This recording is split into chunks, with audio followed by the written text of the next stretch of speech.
ദേവി ശരണം കാളിമലർക്കാവിലെ അമ്മയെ ഇത്രയും ഒരു എന്താ പറയുക ഇങ്ങനത്തെ ഒരു പൂജയിൽ ആദ്യമായിട്ടാണ് ഞങ്ങൾ പങ്കെടുക്കുന്നത്. നമ്മളെ കാളിമലർക്കാവിലെ അമ്പലത്തിൽ മാത്രമേ ഈ പൂജ നടക്കുള്ളൂ. കാരണം നമ്മൾ ദേവിയിലേക്ക് നേരിട്ട് ഇറങ്ങി ചെന്നിട്ട് നമ്മളെ സങ്കടങ്ങളൊക്കെ അമ്മയുടെ അടുത്ത് ഉണർത്തിക്കുമ്പോൾ മനസ്സിലുണ്ടാവുന്ന ആ ഒരു സന്തോഷം ഒരു കുറച്ച് സമയം കൊണ്ട് തന്നെ ആ സന്തോഷം ഞങ്ങൾ ശരിക്കും അനുഭവിച്ചറിഞ്ഞ് ഈ ഇത്രയും നല്ലൊരു അവസരം ഒരുക്കി തന്ന നമ്മുടെ ചേട്ടനോട് തീർത്താൽ തീരാത്ത കടപ്പാട് നമുക്ക് എല്ലാവർക്കും ഉണ്ട്. കാരണം ഓരോരുത്തർക്കും ആ ഒരു അനുഭവം കിട്ടണേന്ന് വിചാരിച്ചിട്ടാണ് ചേട്ടൻ ഈ ഇത്രയും കാര്യങ്ങൾ നമ്മളിലേക്ക് എത്തിച്ചേരുന്നത്. അത് നമ്മൾ ഭക്തരായ നമ്മളെല്ലാവരും അത് ഏറ്റെടുത്തുകൊണ്ട് നന്നായിട്ട് തന്നെ നമ്മളെ അമ്മേനെ ആരാധിച്ചിട്ട് ഇത്രയും ഈ ഒരു സൗഭാഗ്യം നമുക്ക് എല്ലാവർക്കും വാങ്ങിച്ച് അല്ലെങ്കിൽ നമുക്ക് നേടിത്തന്ന നമ്മുടെ ചേട്ടനോട് നമ്മളെല്ലാവരും കടപ്പെട്ടിരിക്കുന്നു. കാരണം എന്താ പറയേണ്ടത്, ആ അനുഭവം മനസ്സിൽ നിന്ന് വരുന്ന ഒരു അനുഭവമാണത്. ഒരു നേരം നമ്മൾ അമ്മേനെ മനസ്സുരുകി പ്രാർത്ഥിച്ചിട്ടുണ്ടെന്നുണ്ടെങ്കിൽ അതിന്റെ ഒരു അനുഭവം നമുക്ക് എന്താ പറയാ അപ്പൊ തന്നെ കിട്ടുകയാണ്. അത് പറഞ്ഞാൽ ആർക്കും മനസ്സിലാവില്ല. അനുഭവത്തിലൂടെ നമ്മൾ ഓരോരുത്തരും അനുഭവിച്ചറിയണം. ഞാൻ 8 വർഷത്തിലൂടെ വരുന്ന ആളാണ്. ഒരുപാട് അനുഭവങ്ങൾ ഈ അമ്മയിൽ നിന്നും ഞാൻ സാധിച്ചെടുത്തിട്ടുണ്ട്. ഇന്നും ഞാൻ എന്റെ സങ്കടങ്ങൾ പറഞ്ഞാൽ അമ്മ ഏറിയാൽ ഒരു 2 ദിവസം ഇന്ന് കാത്തിരിക്കേണ്ടതുള്ളൂ.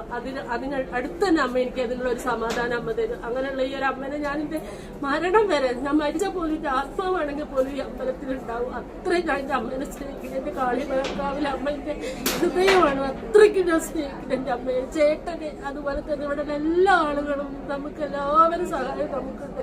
ഇത്രയും നല്ലൊരു അമ്പലം ഇവിടെ എന്താ പറയുക, എനിക്ക് പറയാൻ വാക്കുകൾ കിട്ടുന്നില്ല. അത്രയാണ് നമ്മളുടെ ഈ കാളിമലർക്കാവിലെ അമ്മയുടെ കീർത്തി എല്ലായിടത്തും വ്യാപിച്ചുകൊണ്ടിരിക്കുകയാണ്. അത് അനുഭവത്തിൽ കൂടെ ഓരോ ഭക്തരും ഇവിടെ വന്നു കഴിഞ്ഞാൽ അനുഭവിച്ചിട്ട് തന്നെ നമുക്കത് അറിയാം.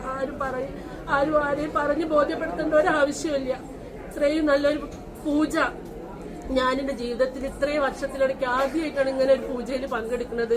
ആ പൂജയുടെ ഒരു അനുഭവം നമുക്ക് എല്ലാവർക്കും ഉണ്ടാവും, അത് ഉറപ്പാണ്. കാരണം ഈ ഒരു കുറച്ച് സമയം കൊണ്ട് തന്നെ നമ്മുടെ മനസ്സിൽ എല്ലാവർക്കും ഒരു ശാന്തി കിട്ടിയിട്ടുണ്ടാവും എന്നെനിക്ക് ഉറപ്പുണ്ട്. കാരണം നമ്മളെ കാളിമലർക്കാവിൽ അമ്മ വിളിച്ചാൽ അവിടെ എത്തിയിരിക്കും തീർച്ചയായിട്ടും. ഓരോ അപകടങ്ങളിൽ പോയി എല്ലാം ഇപ്പോഴും നമ്മുടെ അമ്മ അതിന് യാതൊരു സംശയം ഒരു ഭക്തരും നമ്മുടെ അമ്മയെ നമ്മൾ വേണ്ടുമ്പോൾ എല്ലാവിധത്തിലും